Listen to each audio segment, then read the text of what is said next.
मैं सभी को जय मसीह की। मैं आप सभी का स्वागत करता हूं हमारे इस विशेष व्याख्यान में। हम कल से लेकर मन फिराव और विश्वास इस विषय को लेकर आपके साथ में परमेश्वर के वचनों को बांट रहे हैं। मेरा नाम पास्टर प्राजक पन्हालकर है और मैं वाशी नवी मुंबई में रहता हूं। मैं परमेश्वर को बहुत धन्यवाद देता हूं कि परमेश्वर ने हमें ये मूल्यवान समय दिया है, जिस समय में हम एक दूसरे से मिल सकते हैं, बातें कर सकते हैं, वचनों के द्वारा अध्ययन कर सकते हैं। सच में हम ऐसे लोग हैं जो परमेश्वर के वचनों से इतना नज़दीक नहीं हो पाते, लेकिन परमेश्वर ने हमें ये लॉकडाउन का जो समय दिया है, मैं सोचता हूँ परमेश्वर ने हमें आशीष देने के लिए वचनों के साथ में, परमेश्वर के साथ में समय बिताने के लिए दिया हुआ ये समय है। ऐसा मैं सच में विश्वास करता हूँ। और आप लोग भी जो इस व्याख्यानों में शामिल हो रहे हैं, इन परमेश्वर के वचनों के द्वारा ज़रूर अनुग्रह पाएंगे, ऐसा हम विश्वास करते हैं। परमेश्वर ने पिछले कुछ हफ्तों से, जैसे हम वचनों को एक साथ बांटते हुए, बहुत ज़्यादा अनुग्रह दिया है। कुछ पिछले हफ्ते में ही हमने हमारे जो व्याख्यान की सीरीज़ थी मिलाप तंबू के ऊपर, उस सीरीज़ को पूरा किया। तो उस सीरीज़ को पूरा करते हुए शुरुआत से लेकर अंत तक इस मिलाप तंबू के हर एक हिस्से को, हर एक भाग को जैसे हम सीखते गए, उस भाग ने हमें बहुत सारी चीज़ें सिखाई। विशेष करके हम एक बात सीख सके, कैसे मिलाप तंबू ये यीशु मसीह की परछाई है, यीशु मसीह को दिखाता है। तो इस मिलाप तंबू के द्वारा बहुत स्पष्ट रूप से यीशु मसीह हमसे किस रीति से मिलना चाहता है, यीशु मसीह परमेश्वर हमसे कैसे एक हो सकता है, परमेश्वर और हमारा मिलाप कैसे हो सकता है, इस बात को हम सीख सके। और अभी ये नई जो व्याख्यान की माला, जो व्याख्यान सीरीज हमने शुरू किया है, इसमें भी हमारे आत्मिक जीवन के लिए बहुत ही ज़रूरी ऐसी कुछ बातों को लेकर हम आपके पास में आ रहे हैं। इस व्याख्यान का नाम होगा ये मन फिराव और विश्वास। असल में बुनियादी बातें हैं आत्मिक जीवन की, लेकिन बहुत सारे लोग होते हैं जो इसी बुनियादी, इस बेसिक्स में साफ नहीं होने के कारण बहुत ज़्यादा तकलीफ में, बहुत ज़्यादा पीड़ाओं में अपने समय को बिताते हैं और अपने आत्मिक जीवन को बहुत मुश्किल में बिताते हैं। तो हालांकि परमेश्वर पर विश्वास करने की बहुत ज़्यादा आस्था होती है, परमेश्वर पर विश्वास करने का बहुत ज़्यादा मन तो रहता है, लेकिन उस बात को कैसे किया जाता है, विश्वास का जीवन कैसे जिया जाता है, उस बात को जान नहीं पाते। तो इस मन फिराव और विश्वास इन व्याख्यानों के द्वारा हम बाइबल के लोगों का मन फिराव अध्ययन करेंगे। बाइबल में जो लोग थे, उन्होंने किस रीति से मन फिराया है, एक एक करके हर एक व्यक्ति के मन फिराव को जांचते हुए और वचनों के द्वारा उसको आधारित होकर देखते हुए कि वचनों में से परमेश्वर हमारे मन को फिराने के मामले में किस रीति से बात करता है, कैसे हम उसके पास एक हो सकते हैं और वो विश्वास का जीवन हम जी सकते हैं, इस बात को हम अध्ययन करने वाले हैं। मैं बहुत धन्यवाद देना चाहता हूँ हमारे भाई बहनों को जो हमारे साथ में जुड़े हुए हैं। आज के इस दिन से हमारे साथ में जूम के द्वारा जुड़े हुए भाई बहन भी हैं, जिनको मैं आमने सामने सकता हूँ, उनसे बातें कर सकता हूँ। जूम से जुड़ने में यही एक खासियत हो सकती है कि आप भी बातें कर सकते हैं, आप भी आपकी गवाहियों को बांट सकते हैं, वचनों को हमारे साथ में पढ़ सकते हैं या फिर प्रार्थनाओं में शामिल हो सकते हैं। और इसके जूम के अलावा हमारे साथ में भाई बहन यूट्यूब और फेसबुक से भी जुड़े हुए हैं। पिछले कुछ दिनों से जैसे हम यूट्यूब पर ये व्याख्यानों को करते आ रहे थे, बहुत सारे लोगों से बहुत अच्छा ऐसा रिस्पॉन्स हमने मिला। विशेष करके लोगों ने उनके मन में जो आत्मिक जीवन से जुड़े हुए जो सवाल थे, उन सवालों को पूछा और उन सवालों को सुलझाने के लिए हम काम कर रहे हैं। इसके लिए हम बहुत धन्यवाद देते हैं परमेश्वर को। हालांकि हम सब कुछ तो नहीं जानते, लेकिन जितना परमेश्वर अनुग्रह देगा उतने अच्छे रीति से हम आपके सवालों का जवाब देना चाहते हैं। और आज से हमारे फेसबुक पेज पर भी लोग फेसबुक लाइव के द्वारा भी हमारे साथ में जुड़े हुए हैं। तो मैं आप सभी भाई बहनों का तहे दिल से स्वागत करता हूं। आज से ये समय जो हम बिताएंगे वो निश्चित ही अनुग्रहकारी समय होगा, वचन के संग बिताने वाला समय होगा और परमेश्वर से मन से मिलने वाला समय होगा, ऐसा मैं विश्वास करता हूँ। तो इस समय में आइए आज के इस व्याख्यान की शुरुआत करते हैं प्रार्थना करके। हमारे बीच में कुछ लोग मौजूद हैं, हमारे बीच में एक पास्टर जी भी मौजूद है। पास्टर रविंद्र काले जी, क्या आप मेरी आवाज़ सुन सकते हैं? जी पास्टर जी, क्या आप हमारे लिए प्रार्थना करके आज के इस व्याख्यान की शुरुआत कर सकते हैं?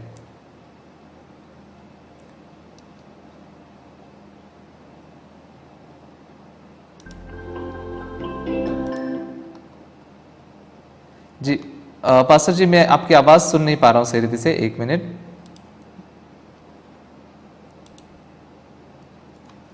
हेलो। जी जी जी जी पास्टर जी, अभी मुझे आपकी आवाज़ सुनाई दे रही है। क्या आप प्रार्थना करके हमारे इस व्याख्यान को जी जी प्रार्थना करके हमारे इस व्याख्यान को हम शुरू करना चाहेंगे। आप प्रार्थना कर सकते हैं। आवाज आ रहा है मेरा? हेलो।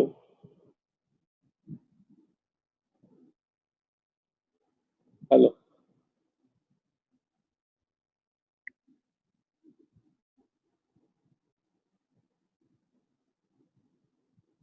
हेलो। मेरा पास्टर जी, मेरा आवाज आ रहा है? जी पास्टर जी, आपकी आवाज़ हमें बहुत साफ रीति से सुनाई दे रही है। आप प्रार्थना करके शुरुआत कर सकते हैं। मुझे लगता है पास्टर आप हमारी आवाज़ नहीं सुन पा रहे। क्या आप हमारी आवाज़ सुन पा रहे हैं पास्टर रविंद्र काले जी? क्या आप हमारी आवाज़ सुन पा रहे हैं? जी, लगता है पास्टर जी से हमारा संपर्क नहीं हो पा रहा है। हम उनकी आवाज़ को तो बहुत साफ रीति से सुन पा रहे हैं। ठीक है, कोई समस्या नहीं। इस समय में मैं खुद प्रार्थना करूंगा और हम इस आज के व्याख्यान की शुरुआत करते हैं। आइए प्रार्थना करते हैं। परमेश्वर पिता, आपको धन्यवाद देते हैं प्रभु कि इस समय में आपने हमें यहाँ पर इकट्ठा किया है। ये ऐसा समय है प्रभु जब हम बाहर नहीं निकल सकते, लॉकडाउन में हमारे घरों में बंद है, लेकिन ये समय कोई श्राप का समय नहीं है, ना ही कोई तकलीफ का समय है, बल्कि वो ये ऐसा समय है जहां पर आप हमें आशीष देना चाहते हैं। आपके वचनों से जुड़ने का, आपके मन से मिलने का ये आशीष आप हमें देना चाहते हैं प्रभु। यहाँ पर ऑनलाइन के द्वारा, चाहे वो जूम से हो, यूट्यूब हो या फेसबुक हो, हमसे जुड़े हुए जो सारे भाई बहन हैं, उन सारे भाई बहनों को आप सच में आपके आत्मा के द्वारा आशीष दीजिए प्रभु। प्रभु, हम आपके मन की गहराई में छिपे हुए इस ज्ञान को, उस मन को खुद होकर कभी भी नहीं जान सकते, लेकिन बहुत धन्यवादित बात है कि आपने हमें वचन का मापदंड दिया है। इस वचन के द्वारा हम परमेश्वर के मन से मिल सकते हैं और परमेश्वर के मन को सुन सकते हैं, जान सकते हैं। इसलिए प्रभु, आज के इस दिन को आप आपके हाथों में थामे रखिए। विशेष करके आज जो व्याख्यान हम बांटने वाले हैं, इसमें भी आप हमें अनुग्रह दीजिए ताकि हम परमेश्वर के मन को सटीक रीति से जान सके। मन फिराव और विश्वास ये हमारे आत्मिक जीवन में सबसे ज़रूरी चीज़ है, लेकिन बहुत बार किस रीति से मन फिराया जाता है, इस बात को नहीं जानने के कारण हम बहुत ज़्यादा दर्द और तकलीफ में जीते। इसलिए अपने आप के पीछे जीते हुए परमेश्वर से जुड़ने का काम जो है वो नहीं कर पाते। प्रभु, इस व्याख्यान सीरीज के द्वारा आप हमारे भाई बहनों को आशीष दीजिए, मुझे भी आशीष दीजिए कि हम सच में देख सके बाइबल के लोगों ने किस रीति से मन फिराया है और कैसे परमेश्वर पर विश्वास करने का जीवन वो जी पाए हैं। तो एक एक करके सब अध्ययन करते हुए आप हमारे मनों की आंखों को खोलिए ताकि आपके अद्भुत इस रहस्य को हम देख सके। आपकी आत्मा के द्वारा हमारा मार्गदर्शन कीजिए। सारी बातें आपके हाथों में और दया में सौंप कर ये प्रार्थना हम यीशु मसीह के नाम से मांगते हैं, आमीन। जी, हमने इस व्याख्यान को शुरू करते समय बहुत सोचा कि किस रीति से हम परमेश्वर के वचनों को हमारे भाई बहनों के साथ में बांटे। अब तक जो व्याख्यान हम करते आए मिलाप तंबू, ये खुद ही में एक बहुत ही ऐसा रहस्यमय ऐसे विषय में कह सकता हूँ, जिसके द्वारा परमेश्वर के मन को हम बहुत सही रीति से, बहुत सटीक रीति से जान सकते हैं। लेकिन इसके बाद में हमारे आत्मिक जीवन के लिए जरूरी बात क्या हो सकती है, इसके बारे में सोचते हुए हमने मन फिराव और विश्वास इस विषय को चुना। हमने मन फिराव और विश्वास के बारे में थोड़ा सा परिचय पाया कि मन फिराव क्या होता है और कैसे यीशु कहता है कि मन फिराव और सुसमाचार पर विश्वास करो। तो सुसमाचार पर विश्वास करने के लिए मन फिराने की जरूरत है। मन फिराए बगैर सुसमाचार पर विश्वास नहीं हो सकता। इसको हमने यशायाह के 55 अध्याय से भी जांचा कि कैसे परमेश्वर कहता है जो दुष्ट है वो अपने चाल चलन और अनर्थकारी अपने सोच विचार को छोड़े और यहोवा ही की ओर लौटे। तो कैसे यहोवा की ही की ओर लौटना है, इसके बारे में हम एक एक करके अध्ययन जरूर करेंगे। आज से लेकर हम एक एक ऐसे किरदारों को, कैरेक्टर्स को देखेंगे बाइबल में जिन्होंने मन फिराया है। आज के इस पहले ही कैरेक्टर के बारे में हम बातें करेंगे। हम पतरस के बारे में आज बात करेंगे। पतरस ये बाइबल में से एक मशहूर इस प्रकार का किरदार है, विशेष करके परमेश्वर के कामों में बहुत अद्भुत रीति से इस्तेमाल किया गया ऐसा एक यीशु मसीह का शिष्य है। इस पतरस के द्वारा, पतरस को पर यीशु ने वादा किया कि इस पतरस पर, मतलब इस पत्थर पर मैं मेरी कलीसिया बांधूंगा। ये पत्थर पर, ये चट्टान पर। मैं मेरी कलीसिया बांधूं। तो पतरस को लोग बहुत अच्छे से जानते हैं, लेकिन इस पतरस के मनफिराव को कितने लोग जानते हैं ये मैं नहीं जानता। बहुत ही कम लोग होंगे जो पतरस की इस मन की दुनिया को देख पाते होंगे कि क्यों पतरस इस रीति से जिया। कई बार पतरस बहुत बड़े बड़े कामों को करते हुए दिखाई देता है, आश्चर्य कर्म उसके द्वारा होते हैं, लोग उद्धार पा रहे हैं, लेकिन उसी समय एक जगह पर ऐसा देखते हैं जहां पर यीशु पतरस से कहता है, शैतान मेरे पीछे हो जा, हट जा, मेरे सामने से हट जा। पतरस को यीशु शैतान कहता है। क्यों ऐसा होता है? क्या ये पतरस शैतान भी है और परमेश्वर के द्वारा इस्तेमाल किया जाने वाला व्यक्ति भी है? क्या है इस पतरस का मन फिराव? इसको आज हम थोड़ा अध्ययन करेंगे। तो इसको अध्ययन करने के लिए आइए पहले हम बाइबल में से वचन पढ़कर शुरुआत करेंगे। हम मत्ती उसका 26 अध्याय खोलेंगे। मत्ती का 26 अध्याय, उसके मैथ्यू चैप्टर 26 उसके 69 वचन से लेकर 75 वचन तक पहले हम पढ़ेंगे। 69 to 75, मत्ती का 26 अध्याय 69 से लेकर 75 तक, 69 से लेकर 75 वचन तक हम पढ़ेंगे। आप में से कोई हमारे लिए पढ़ना चाहेगा? और फिर हम शुरुआत करेंगे। हमारे साथ जूम से जुड़े हुए जो भाई बहन हैं वो पढ़कर शुरुआत करें। जी सिस्टर सुनीता, आप हमारे लिए पढ़ सकते हैं। जी नमस्ते। पतरस बाहर आंगन में बैठा हुआ था कि एक दासी उसके पास आई और कहा, तू भी यीशु गलीली के साथ था। उसने सब के सामने यह कहते हुए इनकार किया, मैं नहीं जानता तू क्या कह रही है। जब वह बाहर डेवढ़ी में गया तो दूसरी दासी ने उसे देखकर उनसे जो वहां थे कहा, यह भी तो यीशु नासरी के साथ था। उसने शपथ खाकर फिर इनकार किया, मैं उस मनुष्य को नहीं जानता। थोड़ी देर बाद लोगों ने जो वहां खड़े थे पतरस के पास आकर उससे कहा, सचमुच तू भी उनमें से एक है, क्योंकि तेरी बोली तेरी भेद को खोल देती है। तब वह धिक्कारते और शपथ खाने लगा, मैं उस मनुष्य को नहीं जानता। और तुरंत मुर्गे ने बांग दी। तब पतरस को यीशु की कही हुई बात स्मरण हो आई, मुर्गे के बांग देने से पहले तू 3 बार मेरा इनकार करेगा। और वह बाहर जाकर फूट फूट कर रोया। जी बहुत बहुत धन्यवाद। तो यहाँ पर हम पतरस की कहानी को देख सकते हैं कि इस वचनों में जो हमने पढ़ा मत्ती के 26 अध्याय में, पतरस ने यीशु का इनकार किया है। यीशु का 3 बार इनकार किया है और बहुत रोता भी है। ये पतरस के जीवन में एक सबसे महत्वपूर्ण घटना है कि जिसकी वजह से पतरस मन फिरा सका, पतरस का मन फिर सका। लेकिन इस घटना को होने तक कौन सी बातें पतरस के जीवन में हुई और ये घटना क्यों हुई, इसको अगर हम थोड़ा सा बाइबल में से अध्ययन करेंगे, बहुत ही मजेदार बातों को हम जान सकते हैं। सबसे पहले तो पतरस के जीवन के बारे में अगर थोड़ा बात करने के लिए जाएं, यीशु मसीह पतरस से कैसे मिला, पतरस कैसे था पहले, हम लूका के 5वां अध्याय में देख सकते हैं। यीशु और पतरस एक दूसरे से मिलने का वो दृश्य हमें लूका के 5 अध्याय में दिखाई देता है। ये लूका का 5 अध्याय मेरे लिए भी व्यक्तिगत रूप से बहुत ही अनुग्रहकारी रहा है। कुछ दिनों पहले मैंने इसके बारे में गवाही भी बांटी थी कि लूका के 5 अध्याय में पतरस कर जो सारे पैसे मिलते हैं उसके द्वारा अपने जीवन को काटना, अपना जीवन बिताना, यही काम तो मछुआरों का होता है। पतरस इसी करता होगा, उसे बेचता होगा, इस रीति से जी रहा होगा। लेकिन लूका के 5 अध्याय में सबसे बड़ा पहला चमत्कार इस पतरस के जीवन में होता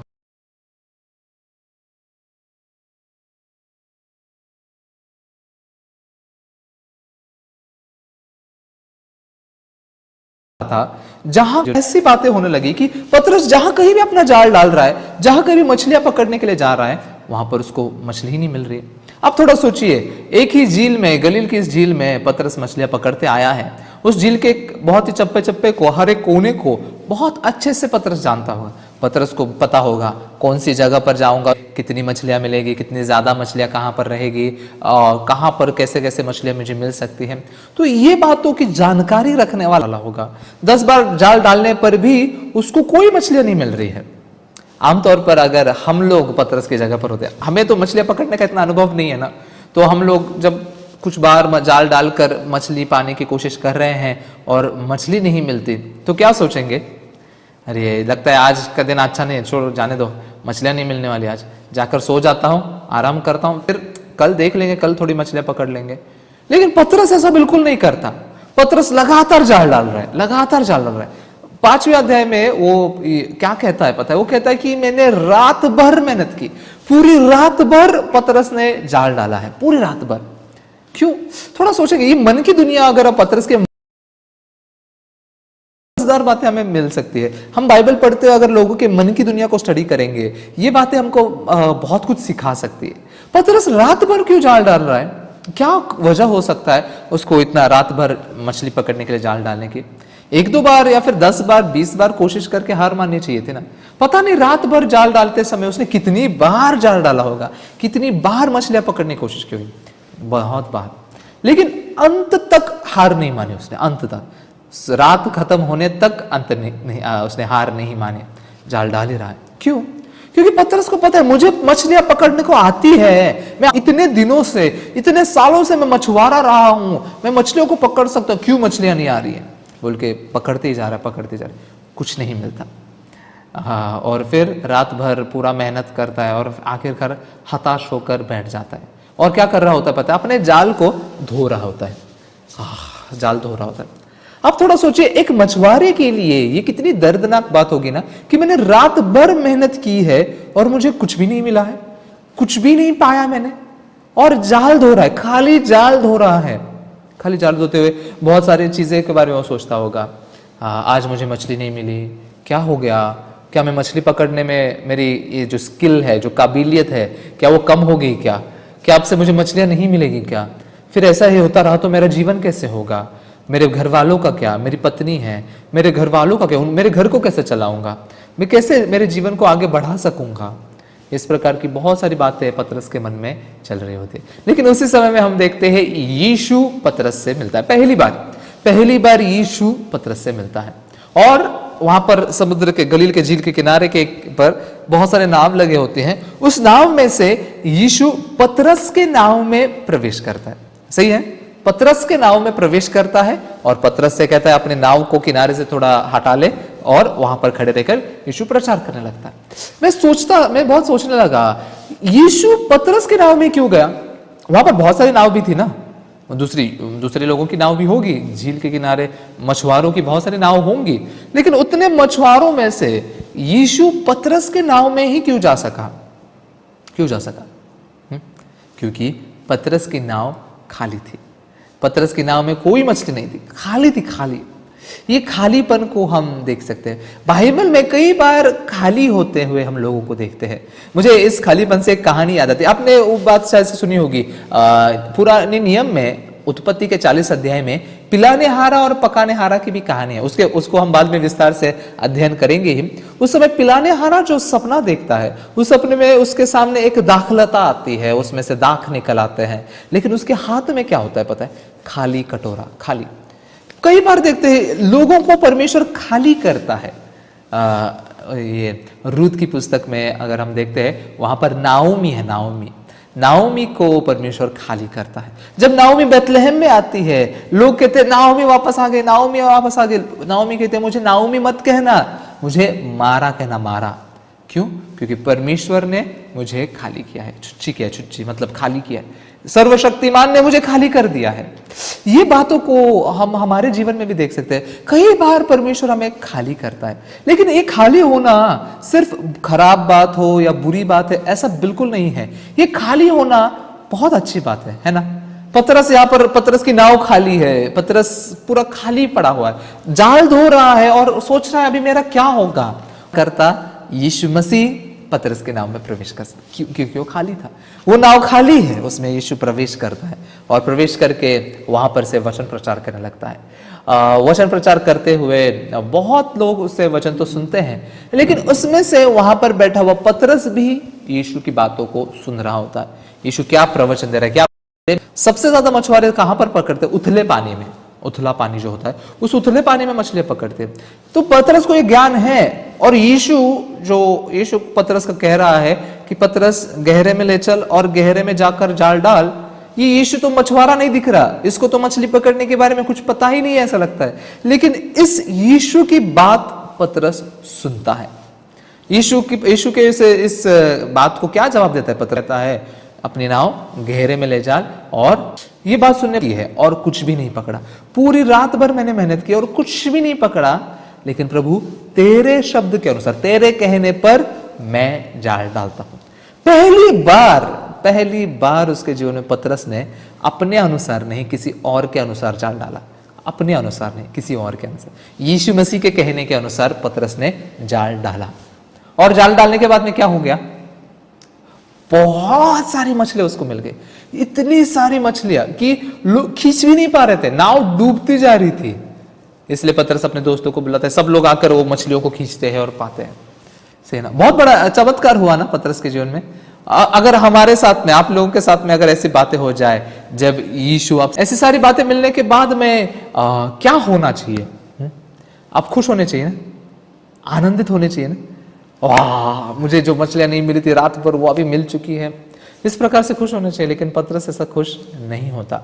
पतरस यीशु को क्या कहता है? पतरस यीशु को कहता है, प्रभु, हे प्रभु, मैं पाप।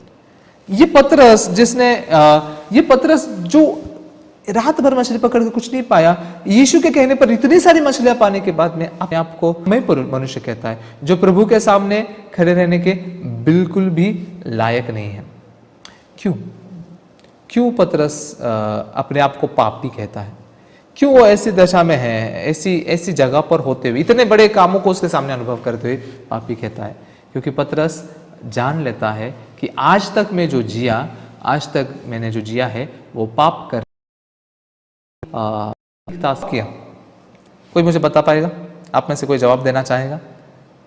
हमारे साथ में जो जूम से जुड़े हुए भाई बहन हैं, क्या आप मेरी आवाज सुन पा रहे हैं?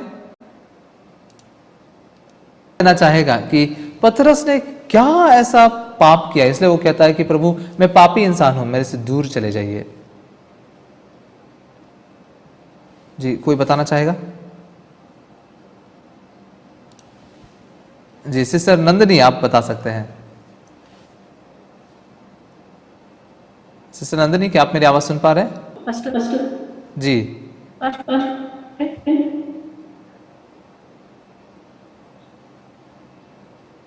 हेलो। हाँ सिस्टर, बात कर सकते हैं आप। हाँ, यीशु मसीह को अस्वीकार किए थे पास्टर। जब यीशु मसीह क्रूस पर जा रहे थे तो यीशु मसीह को अस्वीकार करे थे।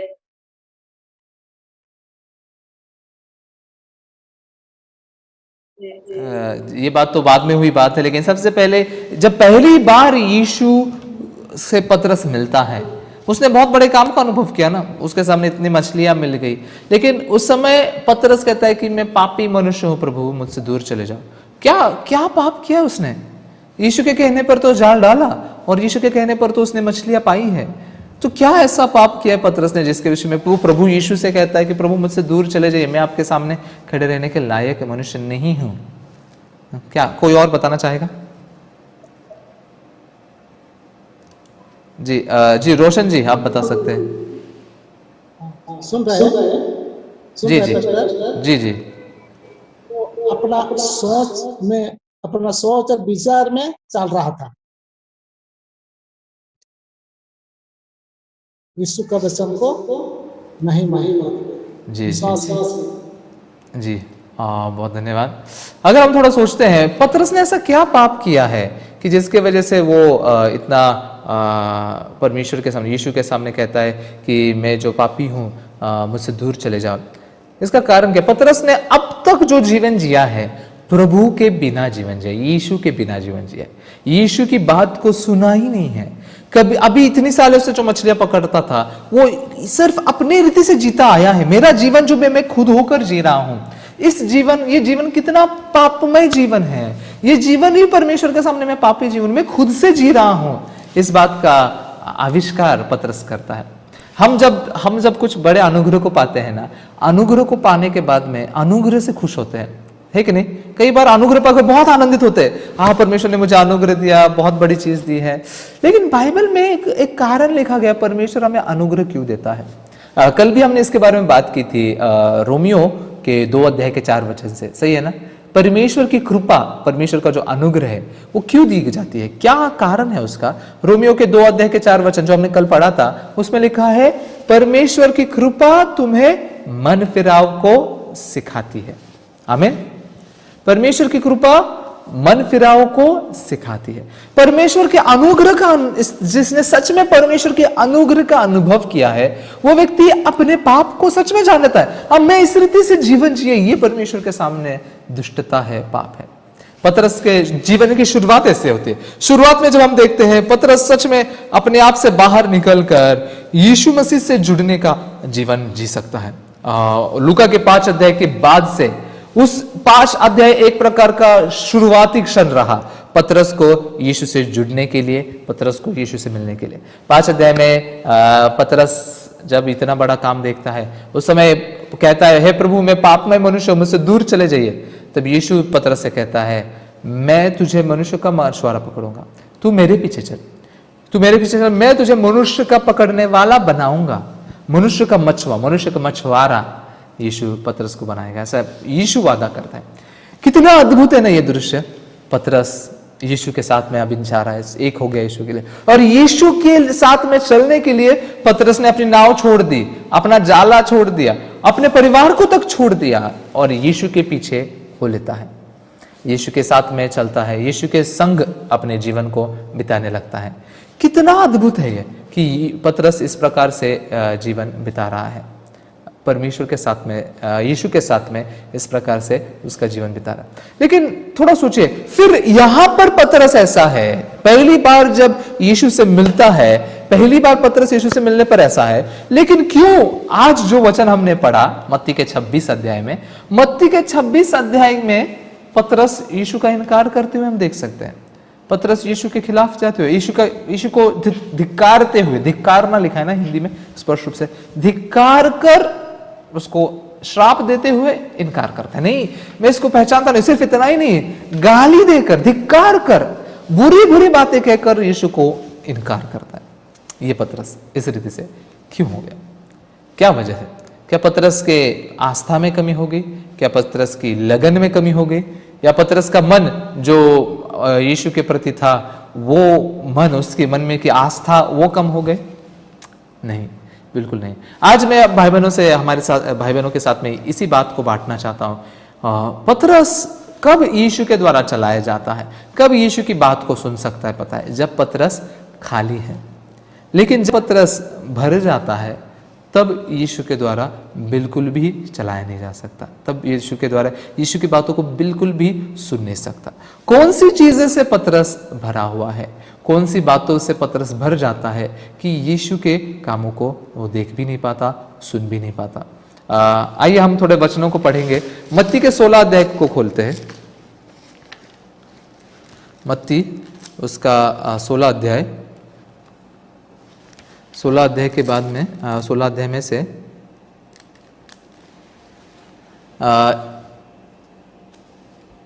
एक 13 वचन से लेकर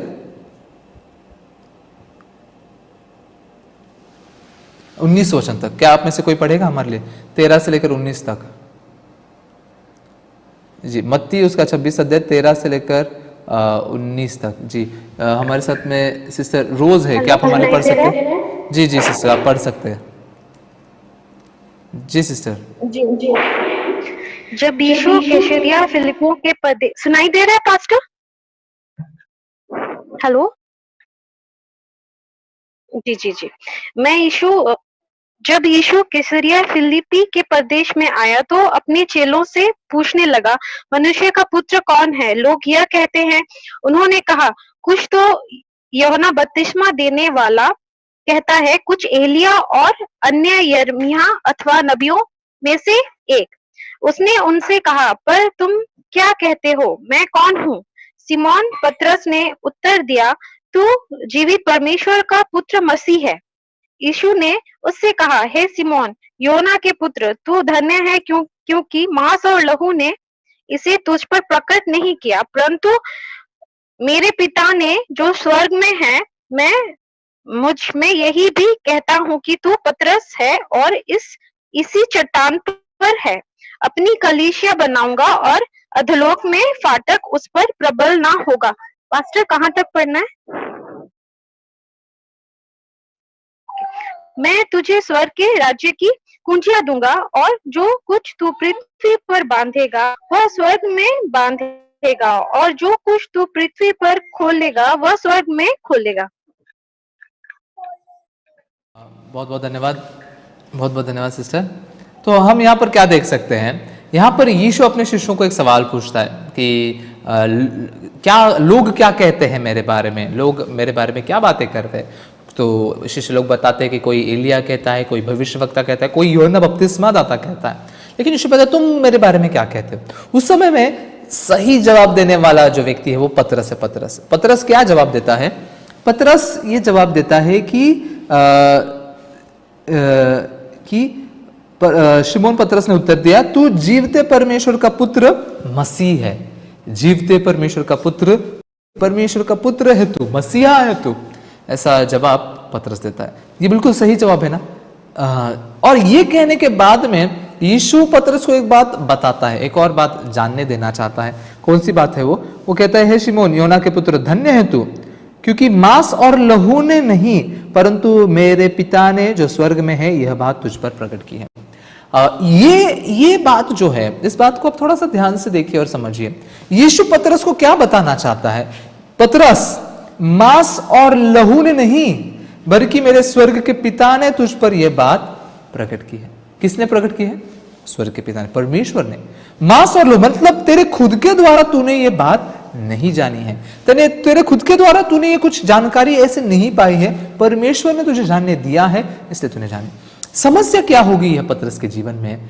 ये बात वो समझ नहीं पा रहा है कि मैं मांस और लहू से नहीं जानकारी पा रहा हूं, मैं परमेश्वर के अनुग्रह को पा रहा हूं। पतरस के पूरे 3.5 साल जो यीशु मसीह के साथ बिताता है, उस 3.5 साल में बहुत सारी चीजों का अनुभव करता है। पतरस वो ऐसा शिष्य है जो पानी पर चल सका, यीशु के साथ में पानी पर 2 कदम क्यों चल सका, पानी पर खड़ा रह सका। और जब कभी यीशु किसी महत्वपूर्ण काम के लिए जाता था, सिर्फ 3 ही शिष्य थे ना जो उसके साथ में जाते थे, और उनमें से एक पतरस है। पतरस ने बहुत ज्यादा अनुग्रह पाया। अब थोड़ा सोचिए, इतना बड़ा अनुग्रह पाया, हमेशा यीशु के नजदीक में रहकर, यीशु के बड़े बड़े चमत्कारों का अनुभव करते हुए।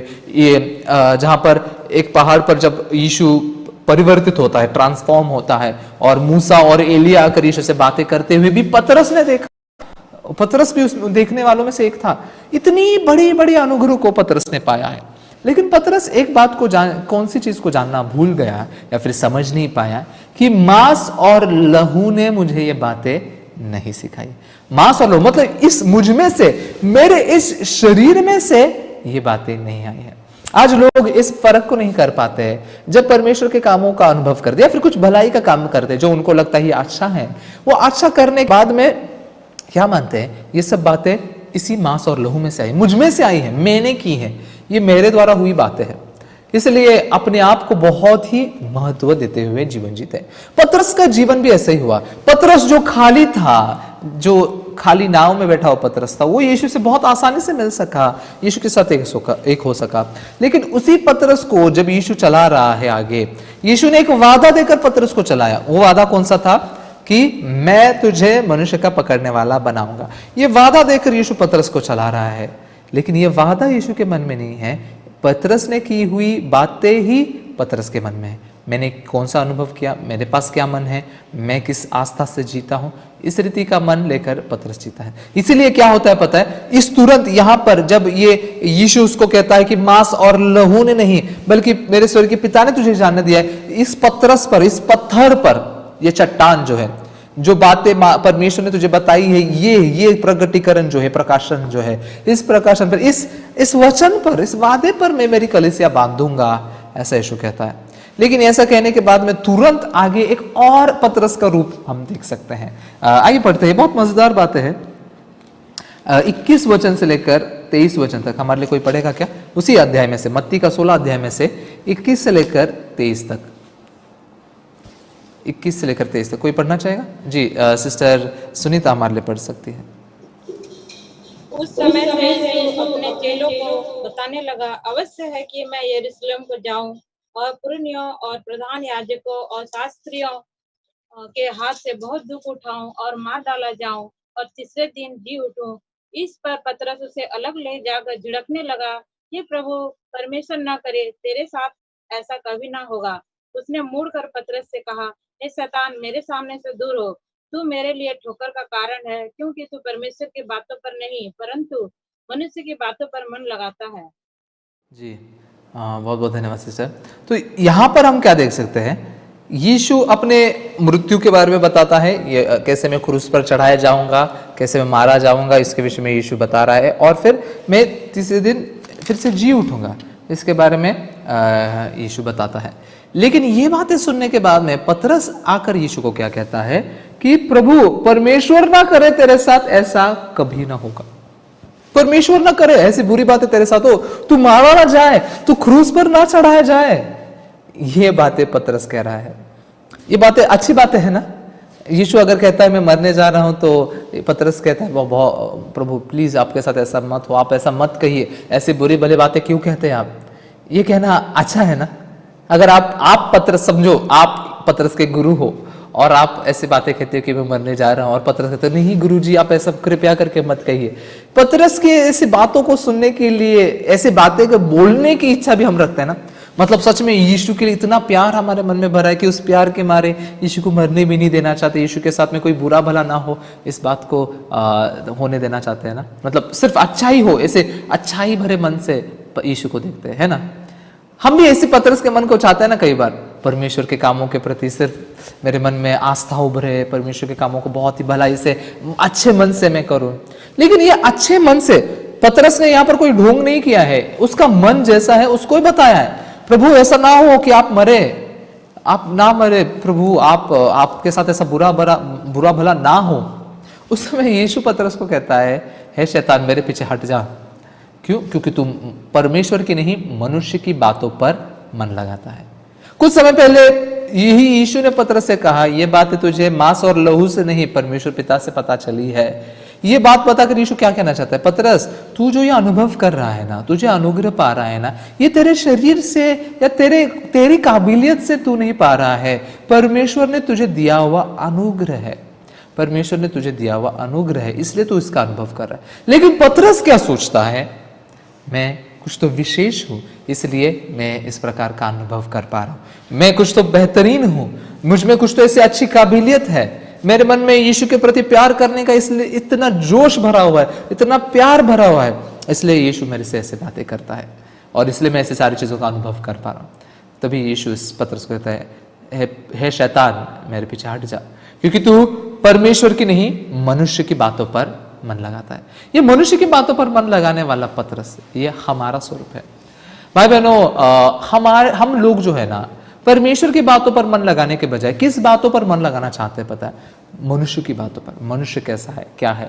हमारे लिए, मैं जैसे एक पास्टर होने के नाते बहुत लोगों को सुसमाचार प्रचार करने के लिए जाता हूं, तो सुसमाचार प्रचार करते हुए सबसे बड़ी जो चीज जांचनी पड़ती है लोगों के मन में, वो ये है कि ये व्यक्ति पाप से पीड़ित है क्या इसके मन में ये पाप से छुटकारा पाया हुआ है या पाप से पीड़ित है, अभी भी पाप से दर्द में है। तो जब मैं लोगों को मैं सवाल पूछता हूँ, कभी शुरुआती सवाल होता है ऐसी बातचीत करते हुए, उस व्यक्ति की आत्मिक दशा जानने के लिए सवाल पूछते हैं, ब्रदर क्या आपके मन में पाप है? ये जब सवाल सुनते हैं तो लोगों के दिमाग में क्या चलने लग जाता है पता है? हाँ जी, सोचता हूँ मैंने क्या बुरा काम किया, कितनी बुराई की है, कैसे किस रीति से मैं जीवन जिया हूँ, मैंने ये अच्छा काम तो किया है लेकिन ये बुरा काम भी किया है, तो मेरे बुरे काम मेरे अच्छे काम से ज़्यादा, इसलिए मैंने कहना चाहिए किया मैं पापी हूँ। तो जो हाँ पास्टर मैं पापी हूँ, क्यों? क्योंकि मैंने ये बुरा काम किया है। तो लोगों का ध्यान किस चीज पर लगा रहता है? हमारा ध्यान किस चीज पर लगा रहता है? परमेश्वर की बातों पर या मनुष्य की बातों पर?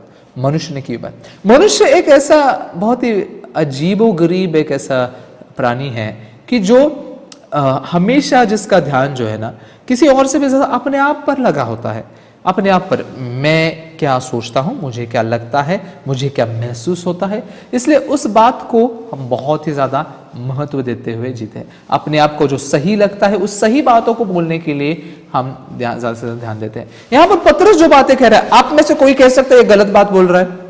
हम मनुष्य जब इस बातों को सुनते हैं कि पतरस ने कहा यीशु तेरे साथ में बुरा ना हो, ऐसा मत कहे, हम अगर ऐसी बातों को कोई हमारे साथ ऐसा बातें बोलता है तो हम खुशी होंगे, यार ये सच में मुझसे बहुत प्यार करता है, इसके जैसा मेरा कोई शिष्य ही नहीं है, देखो सीखो इससे, सीखो इसके जैसे थोड़ी बातें करो, ऐसा हम बोलेंगे उनको। लेकिन यीशु इसी पतरस को कहता है, शैतान मेरे पीछे हट जा, क्योंकि तू मनुष्य की बातों पर भरोसा करता है। हम क्या चाहते हैं? हम मनुष्य की भलाई चाहते हैं, मनुष्य में से आने वाली उस अच्छाई को चाहते हैं। लेकिन ये अच्छाई का ज्ञान हमने कहां से पाया है? यीशु जो अच्छी बातें पतरस बोल रहा है, उस अच्छी बातों को अच्छा कहता ही नहीं है। यीशु उसको शैतान की बातें कहता है, लेकिन पतरस को लगता है मैं जो बोल रहा हूं वो अच्छी बात है। क्यों ऐसा हुआ है भाई बहनों? क्यों पतरस अच्छी बातों को बोल रहा है, लेकिन यीशु के सामने वो सब शैतान की बातें हैं? क्यों? ये मनुष्य की मूल दशा है, मूल दशा। हमारे सामने, हम परमेश्वर के सामने हमेशा कैसे खड़े रहना चाहते हैं? मेरी अच्छाई को लेकर, मेरी भलाई को लेकर खड़ा रहना चाहते हैं। सही कि नहीं? हम हमारी अच्छाई को, हमारी भलाई को लेकर यीशु के सामने खड़े रहना चाहते हैं।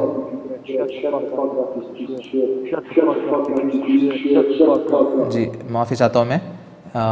हमारी अच्छाई और हमारी भलाई को लेकर हम परमेश्वर के सामने खड़ा रहना चाहते हैं। लेकिन परमेश्वर हमें किस रीति से बात करना चाहता है? परमेश्वर हमें क्या बताना चाहता है? मनुष्य की अच्छाई कहां से आई? मनुष्य के पास में अच्छाई का ज्ञान कहां से आया? हम जिसे अच्छा मानते हैं, हम जिसे बुरा मानते हैं, ये अच्छाई और बुराई का, ये भलाई और बुराई का ज्ञान मनुष्य ने कब पाया है? कब पाया है? उत्पत्ति के 3 अध्याय में। सही है ना? आमीन।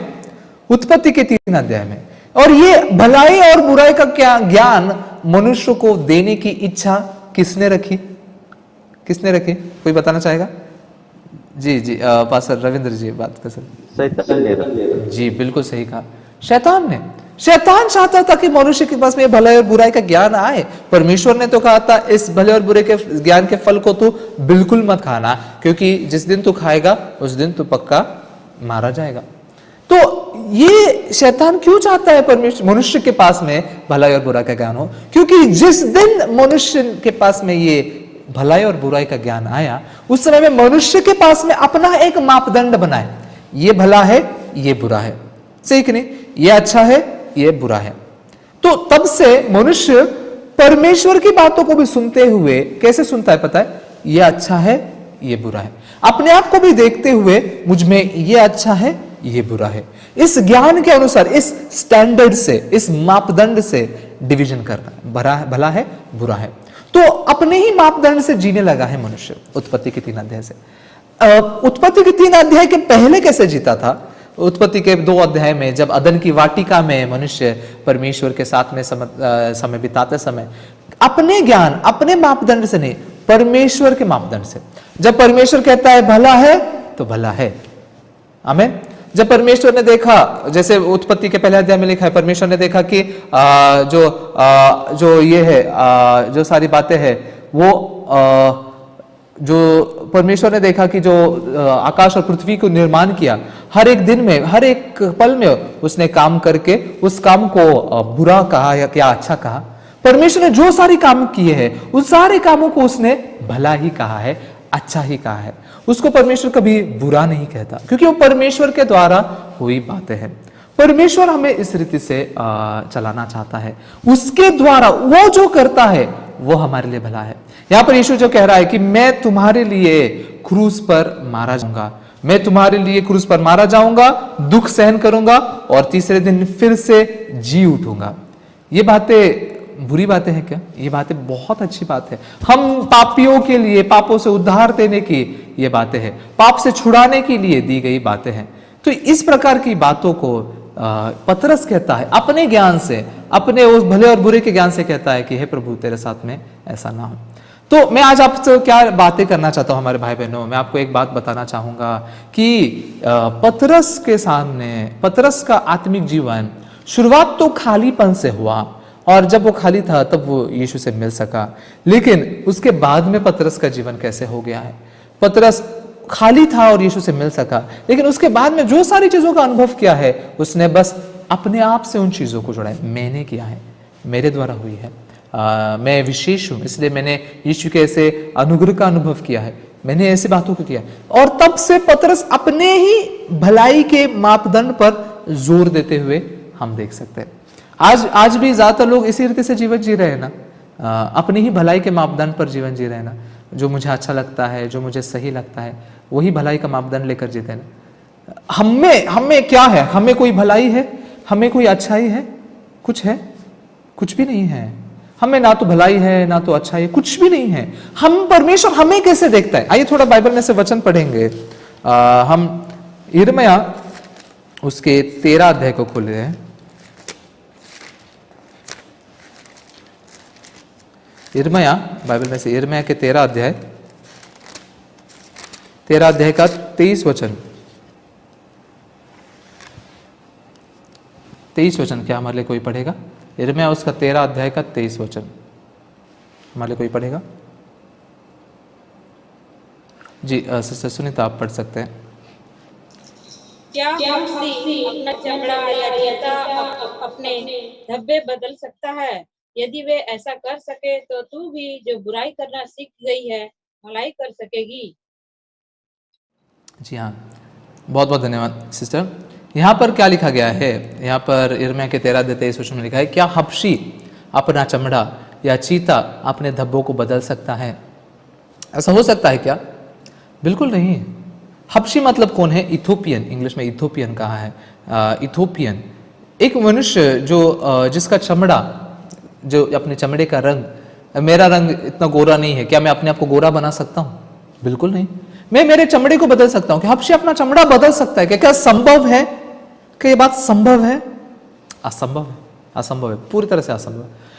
एक हबशी को अपना चमड़ा, एक इथोपियन को अपना चमड़ा, अपने चमड़े को बदलना असंभव है। और एक चीते के ऊपर जो दाग है, जो धब्बे है, वो धब्बों को, उसके जो पॉइंट्स होते हैं वो उसके सब चीतों के लिए अलग अलग रीति से होते हैं। क्या उसमें से वो धब्बों को क्या वो मिटा सकता है? क्या वो बदल सकता है, निकाल सकता है? बिल्कुल नहीं। परमेश्वर कहता है कि अगर ऐसा हो तब तू भी जो बुराई की आदि हो चुकी है, 23 में लिखा है ना, यदि वैसा कर सके तो तू भी जो बुराई करना सीख गई है भलाई कर सकेगी।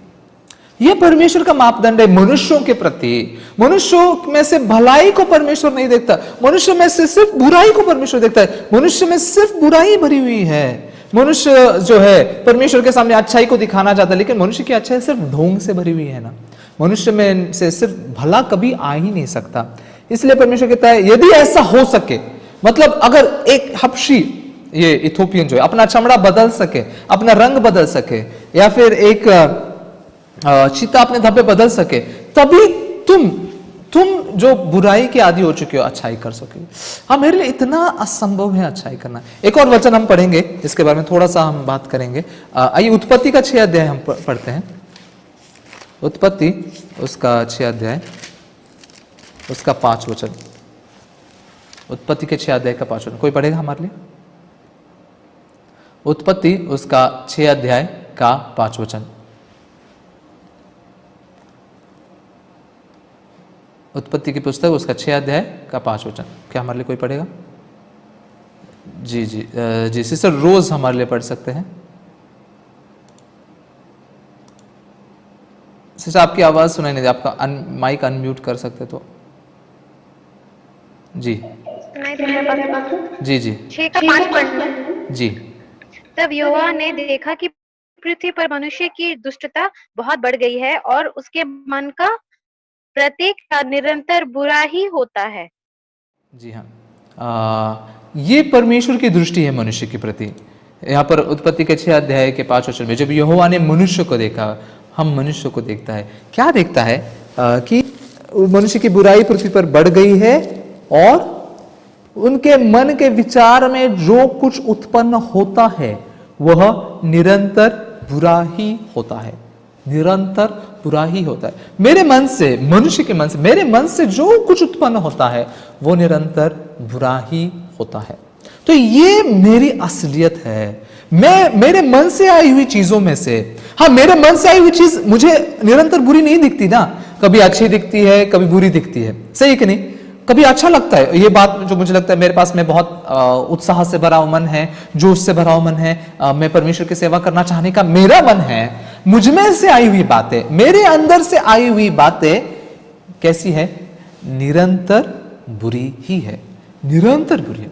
मुझ में से आई हुई बातें निरंतर बुरी है। इसलिए परमेश्वर क्या कहना चाहता है, तुझ में से आई हुई बातों से नहीं, मैंने तेरे लिए कही हुई बातें क्या है, मैंने तुझसे क्या कहा है, उस बातों पर ध्यान देना है ना। पतरस के लिए, पतरस क्या चाहता है, पतरस के पास कैसा मन है, पतरस की क्या इच्छा है, उससे भी ज्यादा महत्वपूर्ण क्या है, परमेश्वर पिता उसके जीवन में क्या करना चाहता है, यीशु उसके जीवन में क्या करना चाहता है, वो बातें महत्वपूर्ण है ना, सही ना। लेकिन पतरस के पास में अपने आप को ही लेकर, अपने आप को ही देखने का मन, अपने आप को ही स्थापित करने का मन हम बाइबल में देख सकते हैं। इसलिए क्या होता है पता है, जब पतरस यीशु को पहचानता है, यीशु को जीवते परमेश्वर का पुत्र मसीह कहता है, उस समय में वो बातें उसने अपनी आप से नहीं कही ना, अपनी ओर से नहीं की, परमेश्वर पिता ने उसको कहने के लिए लगाई है। लेकिन जब वो यीशु उसको कहता है मैं क्रूस पर मारा जाने वाला हूं, उस समय उस यीशु को बोलने वाला कि प्रभु आपके साथ में ऐसा बुरा बना ना हो, ये कौन है, ये पतरस नहीं, ये पतरस के अंदर से आने वाली जो सोच है, उस सोच को, पतरस से आई हुई बात है, परमेश्वर से आई हुई बात नहीं है, पतरस से आई हुई बात है। इसलिए पतरस से आई हुई बात को यीशु कहता है ये निरंतर बुरी ही है, शैतान से आई हुई है। इसलिए हे शैतान मेरे पीछे से हट जा, दूर हो जा, तू परमेश्वर की बातों पर नहीं, मनुष्य की बातों पर मन लगाता है। यहाँ पर पतरस को मनुष्य की बातों पर मन लगाते हुए हम देख सकते हैं। भाई बहनों, हमारे आत्मिक जीवन में सबसे महत्वपूर्ण बात क्या है पता है, हम कौन सी बातों पर मन लगा रहे हैं, कौन सी बातों पर मन लगा रहे हैं। क्या मैं परमेश्वर की बातों पर मन लगा रहा हूं या मेरी बातों पर, ये मेरे अंदर से आने वाली भलाई, मेरे अंदर से आने वाली अच्छाई, मैं आज परमेश्वर के सामने जो खड़ा रह रहा हूं, क्या मेरे द्वारा खड़ा रह रहा हूं क्या। आज दुनिया में बहुत सारे लोग हैं जो परमेश्वर के सामने अपनी आस्था, अपनी उत्सुकता, मेरे पास अपनी लगन को लेकर खड़ा रहना चाहते हैं। और कब खुश होते हैं पता है, जब मुझ में से अच्छी अच्छी वस्तुएं बाहर आती है ना, जब मुझ में से अच्छी आस्था, अच्छा लगन उत्पन्न होता है ना, तब बहुत खुश होते हैं। लेकिन जब मुझ में से बुराई उत्पन्न होती है तब बहुत दुखी हो जाते हैं। जब मुझ में से ऐसे काम होते हैं जो मैं सच में नहीं करना चाहता हूं, तब बहुत दुखी हो जाते हैं, क्यों मैं ऐसा हूं, क्यों मैं इस रीति से जीवन जी रहा हूं। पतरस के जीवन में भी हम यही बातों को देख सकते हैं, हमारे जीवन में भी हम वही बातों को देख सकते हैं ना। भाई बहनों, मैं आपसे एक सवाल पूछना चाहूंगा, आप इस जवाब को अपने आप को दीजिए। आज आप परमेश्वर के सामने जब खड़े रहते हैं, क्या अपने आप के द्वारा खड़े रह रहे हैं या अपने आप को देख कर खड़े रह रहे हैं? आप कैसे हो, आप में से क्या आ रहा है, आप में से परमेश्वर के प्रति बहुत ही मतलब लगन भरा मन, परमेश्वर की आस्था भरा मन, परमेश्वर की सेवा करने का मन, इस मन को देखकर परमेश्वर के सामने खड़े रह रहे हैं क्या? अगर आप में से आने वाली उस आस्था को देखते हुए यीशु के सामने खड़े रहे, तो यीशु भी आपको यही कहेगा, शैतान हट जा, मेरे सामने से हट जा, तू परमेश्वर की नहीं मनुष्य की बातों पर मन लगाता है। परमेश्वर की नहीं मनुष्य की बातों पर मन, तेरे अंदर से आने वाली बातों पर मन लगाता है, मैंने कही हुई बातों पर नहीं। इस पतरस को यीशु ने वादा किया है, मैं तुझे मनुष्य को पकड़ने वाला बनाऊंगा। ये यीशु की बातें हैं, ये परमेश्वर की बात है। लेकिन उससे भी ज्यादा पतरस उन बातों पर नहीं। यीशु भी जो कह रहा है मैं क्रूस पर मारा जाऊंगा, मैं तीसरे दिन जी उठूंगा, ये परमेश्वर की बातें हैं ना, ये अद्भुत वो काम है जो परमेश्वर करना चाहता है। लेकिन इस परमेश्वर के अद्भुत काम के विरोध में जाने वाली मनुष्य की बातें हैं, जो विरोध में जाने वाली मनुष्य की बातें कहती है, मत कर ऐसा प्रभु। मतलब क्या, आप थोड़ा सोचिए, पतरस क्या कह रहा है यीशु से, यीशु प्लीज मत मरना, क्रूस पर मत मरना, हमारे लिए क्रूस पर मत मरना, हमारे लिए फिर से जी उठना मत करना ये सब। मतलब यही है कि पतरस कह रहा है, यीशु हमारे लिए, हमारा उद्धार मत करना, हमारे लिए मत मरना, मतलब हमारा उद्धार मत करना, हमें पाप में ही रहने दो, हमें पाप में ही मरने दो। इस रीति से पतरस का ये अच्छा मन बह रहा है। हमारा अच्छा मन हमें परमेश्वर के खिलाफ जाने के लिए लगाता है। तो इसलिए यीशु उसके इस मन से फिराना चाहता है, इस मन से जो मन पतरस को बहुत अच्छा लगता है लेकिन उसका खुद का है।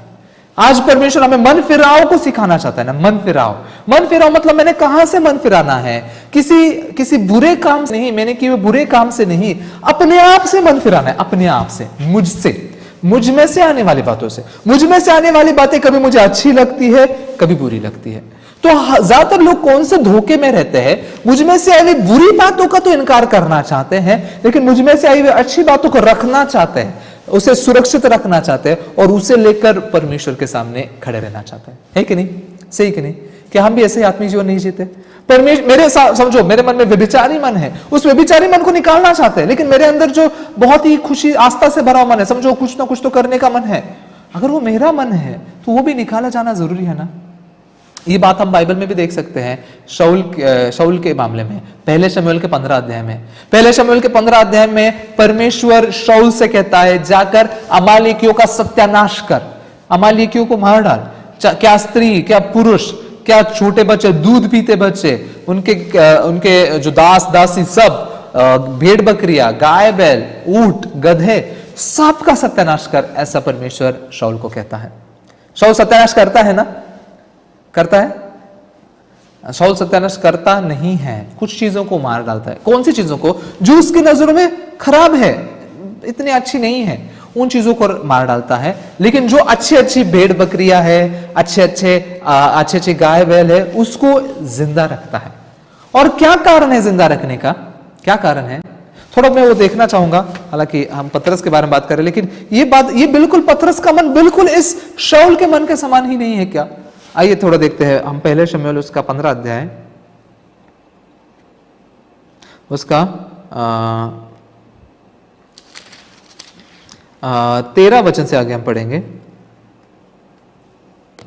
13 से लेकर, पहले शमूएल का 15 अध्याय उसका 13 से लेकर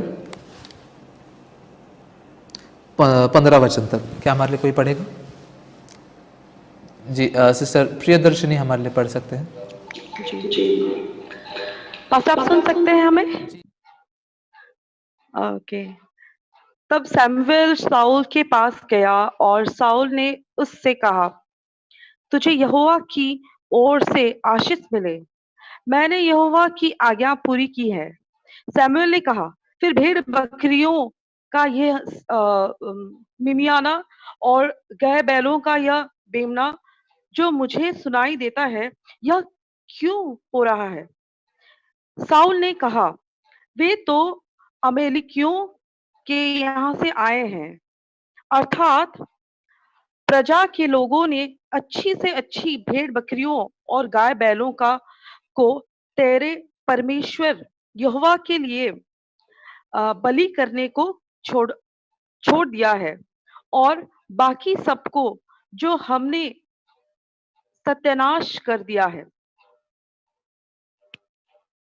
बहुत बहुत धन्यवाद सिस्टर। यहाँ पर शमूएल शाऊल को पूछता है, शमूएल जब शाऊल के पास आता है, शाऊल के पास में क्या मन है पता है? मैंने परमेश्वर की सारी आज्ञाओं को पूरा किया है, परमेश्वर ने जैसा बताया वैसा मैंने किया। तो शमूएल उसको कहता है, ये भेड़ बकरियों का मिमियाना और ये गायों का रंभाना क्या है जो मुझे सुनाई दे रहा है, क्या है? तो शाऊल जवाब देता है, ये तो वो भेड़ बकरियां है जिसे प्रजा के लोगों ने कहा था कि हम परमेश्वर के सामने बलिदान करने के लिए छोड़ेंगे। अच्छी दष्ट पुष्ट, मतलब जो बहुत ही मोटी मोटी अच्छी जो भेड़ बकरियां, उनको हमने रख छोड़ा है, अच्छी चीजों को रख छोड़ा है परमेश्वर के लिए, तेरे परमेश्वर के लिए। सो कहता है बिल्कुल हमारे जैसा ही आत्मिक जीवन जी रहा है शाऊल भी। हम भी क्या करते हैं? अच्छी वस्तुओं को रख छोड़ते हैं, जिसको सत्यानाश करने के लिए परमेश्वर कहता है। परमेश्वर कहता है मनुष्य के मन से निकलने वाला हर एक विचार निरंतर बुरा है, इसलिए इस विचार को त्याग कर परमेश्वर की ओर आने के लिए परमेश्वर हमसे कहता है। लेकिन हम कौन सी विचारों को रखते हैं पता है? जो बिल्कुल इस अच्छी भेड़ बकरियों के समान होते। ये अच्छी है, इसे मैं परमेश्वर के लिए रखूंगा, परमेश्वर इससे खुश होगा, परमेश्वर इसे स्वीकार करेगा। इसलिए इस शाऊल को परमेश्वर कहता है, शमूएल बताता है शाऊल को, देख मैं आज तुझे सुनाता हूं परमेश्वर क्या कहता है। परमेश्वर ने तुझे राजा बनने के लिए अयोग्य माना है, उसने तुझे फेंक दिया है क्योंकि तूने उसे फेंका है, तूने उसके शब्द को फेंका, इसलिए परमेश्वर तुझे फेंकता है। हमारा आत्मिक जीवन बिल्कुल ऐसा है। इस अच्छी गाय बैलों को, भेड़ बकरियों को परमेश्वर के सामने लाते हैं, हमारी अच्छी चीजों को परमेश्वर के सामने लाते हैं। लेकिन भाई बहनों थोड़ा सोचेंगे, हम जो शैतान के साथ में एक हो गए, उत्पत्ति के 3 अध्याय में हम जो शैतान से जुड़ गए, ऐसे लोग इस शैतान में से आई हुई चीजों को, कौन सी चीजों को परमेश्वर स्वीकार करेगा? मुझ में से आई हुई कौन सी चीजों को परमेश्वर स्वीकार करेगा? कुछ भी नहीं। लेकिन इस सारी चीजों को लेकर खड़े रहना। इस पतरस का भी आत्मिक जीवन बिल्कुल ऐसे ही है। अपने अंदर की जो आस्था है, यीशु के प्रति की जो आस्था है, उस आस्था को लेकर यीशु के सामने हमेशा खड़ा रहना चाहता है। यीशु कहते हैं हट जा, इस दिन जो आज हमने मत्ती का 26 अध्याय पढ़ा, उस मत्ती के 26 अध्याय की शुरुआत में भी यीशु पतरस से कहता है, यीशु अपने शिष्यों से कह रहा होता है, आज मैं मारा जाऊंगा, मैं पकड़वा जाऊंगा, और जैसे तुम लोग सब मुझे छोड़ के चले जाओगे, सब मेरा इनकार करोगे। पतरस कहता है, प्रभु सब तुझे छोड़ के चले जाए, सब तेरा इनकार करेंगे, मैं तेरा इनकार नहीं करूंगा। ये असली मन है पतरस का, आस्था से भरो, अच्छी सोच है, लेकिन ये पतरस का मन है, यीशु का शब्द नहीं। इसलिए पतरस के मन को तो कुचला जाना चाहिए, पतरस के मन को तो फेंका जाना चाहिए, लेकिन इस पतरस के मन को पतरस रखे हुए है और उसी को लेकर बता रहा है, उसी को लेकर यीशु के सामने खड़ा है। इसलिए यीशु से कहता है, मैं तुझसे सच सच कहता हूं, आज मुर्गे के बांग देने से पहले तू मेरा 3 बार इनकार करेगा, 3 बार इनकार करेगा। ये पतरस ने यीशु का जो इनकार किया है, ये पतरस की जीवन में बहुत ही मूल्यवान चीज हुई है, बहुत ही मूल्यवान चीज हुई है, जिसके द्वारा पतरस ने अपने आप को बहुत सटीकता से देखा है। इसके द्वारा पतरस मन फिरा सका। आज मैं आगे नहीं बढ़ते हुए थोड़ा सा यहाँ पर ही रुकना चाहूंगा, इस विषय को थोड़ा सा साफ करके कल के दिन में हम पतरस ने एग्जैक्टली कैसे मन फिराया उसका अध्ययन जरूर करेंगे। यहाँ आज मैं सच में हमारे भाई बहनों को चाहता हूं कि वो एक बात को ध्यान से जाने, पतरस जैसे अपनी भलाई को, अपनी अच्छाई, जो अच्छी बातें उसको लगती है, उसको लेकर परमेश्वर के सामने खड़ा रहता है। हम भी इस रीति से आत्मिक जीवन जीते नहीं है क्या? क्या मुझे जो अच्छा लगता है, मुझे जो सही लगता है, उसी को मैं परमेश्वर के सामने लेकर खड़ा नहीं हूं क्या? परमेश्वर जब मुझे देखता है, परमेश्वर जब मनुष्य के मन को देखता है, परमेश्वर क्या कहता है उस मनुष्य के मन के बारे में? उसमें से निरंतर बुरा ही उत्पन्न होता है। एक जगह पर नहीं, कई जगह पर। यिर्मयाह के 17 अध्याय के 9 वचन में क्या लिखा है? यिर्मयाह के 17 अध्याय के 9 वचन में क्या लिखा है? क्या कोई पढ़ेगा हमारे लिए? यिर्मयाह उसका 17 अध्याय का 9 वचन जी, कोई पढ़ सकता है? जिससे प्रियदर्शनी आप पढ़ सकते हैं।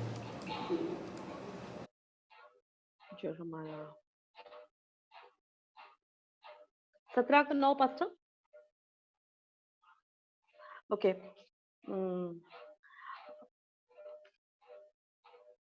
मन तो सब वस्तुओं से अधिक धोखा देने वाला होता है, उसमें असाध्य रोग लगा है, उसका भेद कौन समझ सकता है? जी, बहुत बहुत धन्यवाद सिस्टर। यहाँ पर मनुष्य के मन के बारे में परमेश्वर कहता है, मन तो सब वस्तुओं से अधिक धोखा देने वाला है। धोखा देने वाला, सब वस्तुओं से अधिक धोखा देने वाला मनुष्य का मन है, हमारा मन है। हम इस मन से धोखा खाते हुए जीते हैं। इस मन फिराव और विश्वास के इस व्याख्यान में से हम इस बात को बहुत डिटेल में सीखने वाले हैं कि क्यों मनुष्य का मन सब वस्तुओं से अधिक धोखा देने वाला है। ये धोखा देने वाला परमेश्वर जिसको कहता है, मेरा मन धोखा देता है, मुझको भी धोखा देता है, खुद को, मुझे खुद को धोखा देता है मेरा मन, और इसको तो मैं समझ ही नहीं सकता। मनुष्य का मन सब वस्तुओं से अधिक धोखा देने वाला है और असाध्य रोगों से ग्रस्त है। कौन इसका भेद समझ सकता है? इसका भेद मैं खुद भी नहीं जान सकता कि मेरा मन मुझे कितना धोखा देता है।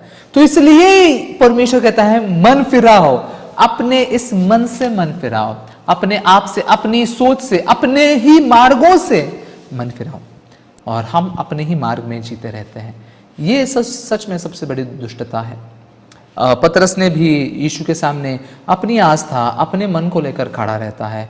उसको जो सही लगता है, उसको जो सच्चा लगता है, उन बातों को बहुत निडरता से बोल रहा है। नहीं प्रभु, सब तुझे छोड़ के चले जाएंगे, मैं तेरा इनकार कभी नहीं करूंगा, मैं तेरे लिए मरने के लिए भी तैयार हूं। ये पतरस जो यीशु के लिए मरने के लिए भी तैयार है कहता है, यही पतरस 3 बार यीशु का इनकार करता है, धिक्कारते हुए मतलब बुरी बुरी बातें कहते हुए यीशु का इनकार करते, वो भी छोटी सी दासी के सामने इनकार करने वाला ये पतरस। क्यों ऐसा पतरस बना? पतरस को इनकार करने के लिए किसने लगाया? किसने कहा कि तू मेरा इनकार करेगा? यीशु ने पतरस को इनकार करने लगाया। यीशु ने पतरस को जानने दिया, पतरस तुझ में कोई भलाई नहीं है रे, तू मेरे सामने क्या, कौन सी तेरी आस्था को लेकर खड़ा है? तुझे लगता है तुझ में मेरे प्रति आस्था है? तुझे लगता है कि तेरे पास में मेरे प्रति कोई बहुत ही अच्छा मन है? देख, तू तो मेरा इनकार करने वाला है ना। मैं कभी कभी सोचता हूं कि जब पतरस ने यीशु का इनकार किया, यीशु को कैसा लगा होगा? हम ईस्टर कंटाटा करते हैं, आपने भी रविवार को ईस्टर कंटाटा देखा होगा। उसमें एक सीन है जब पतरस यहाँ पर एक तरफ यीशु का इनकार करता है और दूसरी तरफ यीशु को पकड़ के लेके जा रहे होते हैं, तो पतरस यीशु की ओर देखते हैं, यीशु पतरस की ओर देखता है, ऐसा एक दूसरे को देखते हैं। थोड़ा सोचिए उस समय यीशु को कैसा लगा होगा, यीशु दुखी होगा क्या? क्या पतरस तू मेरा इनकार करता है, तू ऐसा कैसा निकला, तू तो बोला तो मेरे साथ मरने के लिए तैयार है और मेरा इनकार कर रहा है तू? हाँ, नहीं, बिल्कुल भी नहीं। मुझे नहीं लगता। पर यीशु बहुत आनंदित होगा, देख पतरस ये तेरा असली स्वरूप है। तू जो कहता था कि मैं तेरा इनकार नहीं करूंगा, वो तो नहीं है रे। तू मेरे लिए बहुत आस्था, मेरे लिए बहुत अपना अच्छा मन रखा वो पतरस नहीं है, तू मेरा इनकार करने वाला पतरस है। ये यीशु का इनकार करना, ये चीज परमेश्वर ने, यीशु ने पतरस के जीवन में दी गई सबसे बड़ा अनुग्रह है, सबसे बड़ी दया है, ताकि पतरस अपनी असलियत को देख सके। मैं ऐसा इंसान हूं, मैं यीशु को इनकार करने वाला इंसान हूं। मैं यीशु के साथ में रहकर अनुभव, बहुत बड़े बड़े अनुभव पाए हुए व्यक्ति नहीं हूं। मैं तो दुष्ट हूं, निरंतर बुरा हूं, मेरे मन से निरंतर धोखा ही निकलता है। मैं उस चीते के समान हूं जो अपने धब्बों को नहीं निकाल सकता। मुझ में क्या है? कुछ भी भला नहीं है। भाई बहनों, सच में हम में क्या है जिसको लेकर हम यीशु के सामने खड़े रह सकते हैं? कौन सी चीज है? अपने चर्च में दान दिया, या फिर गरीबों की मदद की, किसी को कुछ अच्छा काम किया?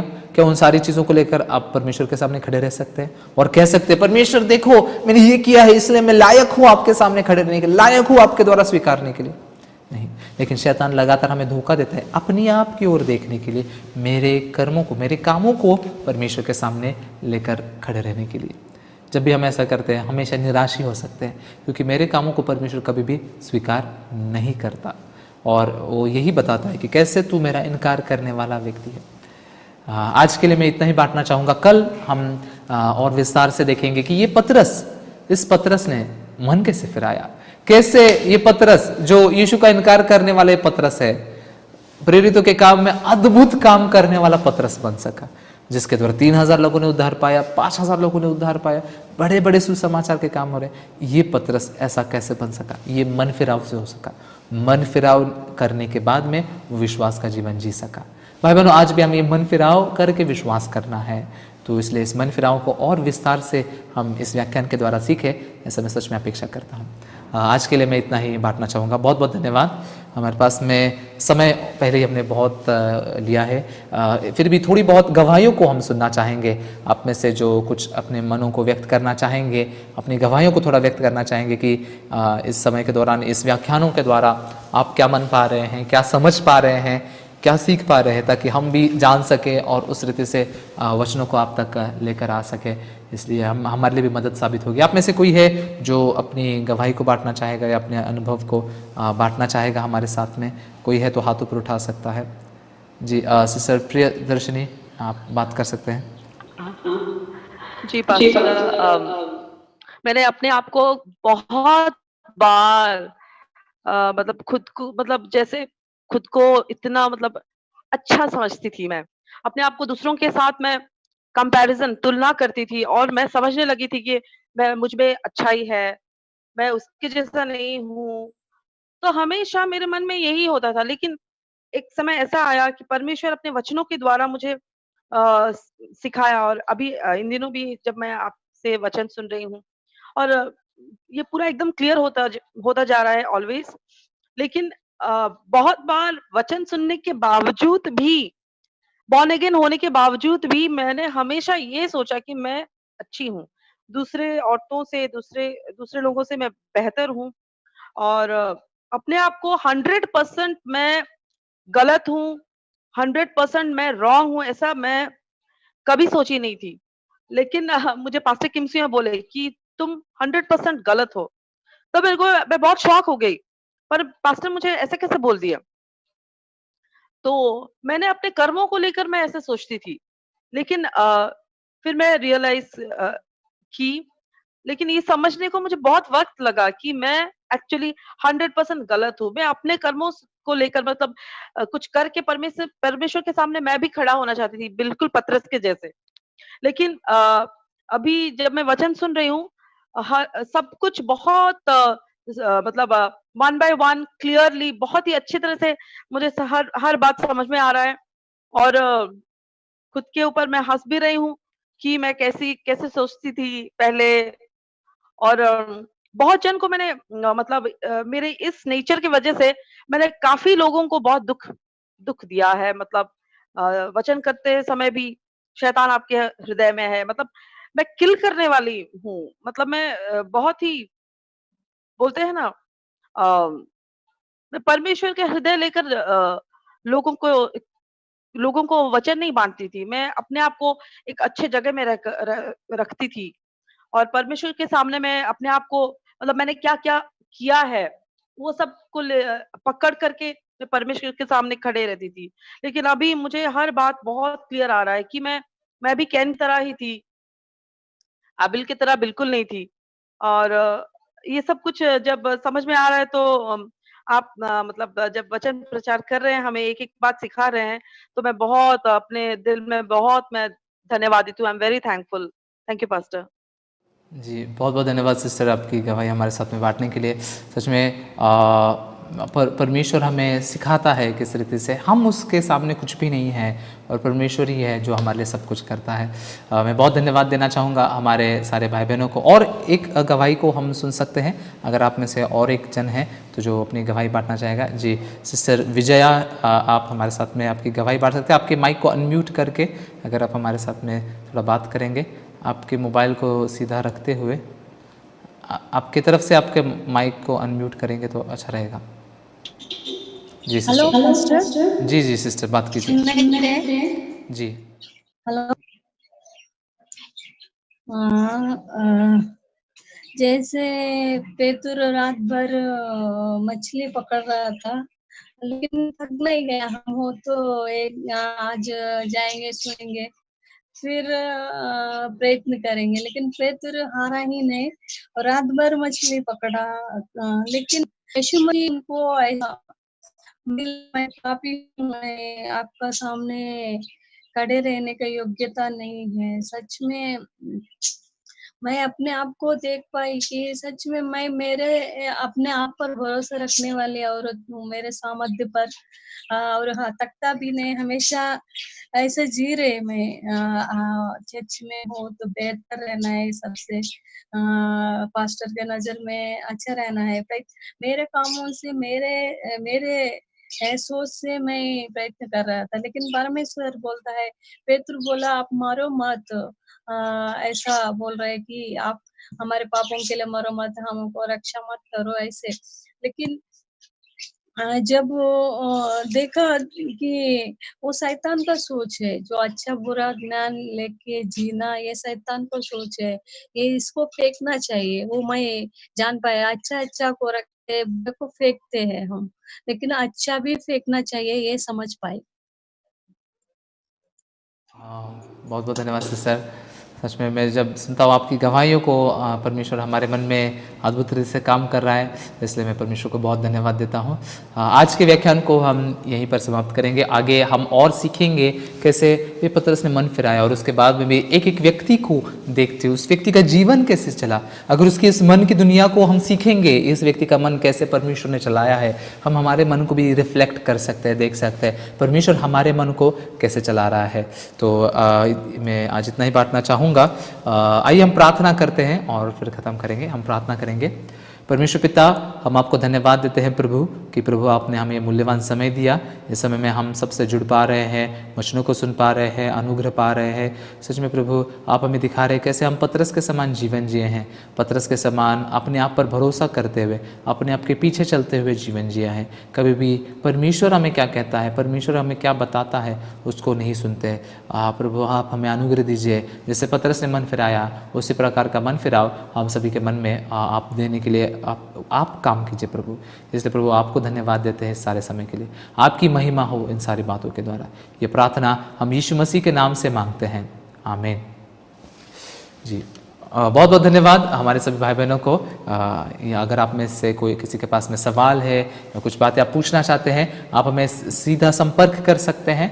और फिर आज से जैसे हम इस व्याख्यानों को YouTube और Facebook के द्वारा भी हम जारी कर रहे हैं, शुरू किए हैं। उसमें भी आप अपने दोस्तों के साथ या रिश्तेदारों के साथ में शेयर कर सकते हैं। और इस काम के लिए भी अगर आप कुछ सपोर्ट करना चाहते हैं, आप ज़रूर हमें संपर्क कर सकते हैं, ताकि हम भी आपको उसके विषय में मार्गदर्शन करें। तो बहुत बहुत धन्यवाद देना चाहूँगा मैं आप सभी को। आज के इस व्याख्यान को हम यहीं पर ख़त्म करेंगे। बहुत बहुत धन्यवाद।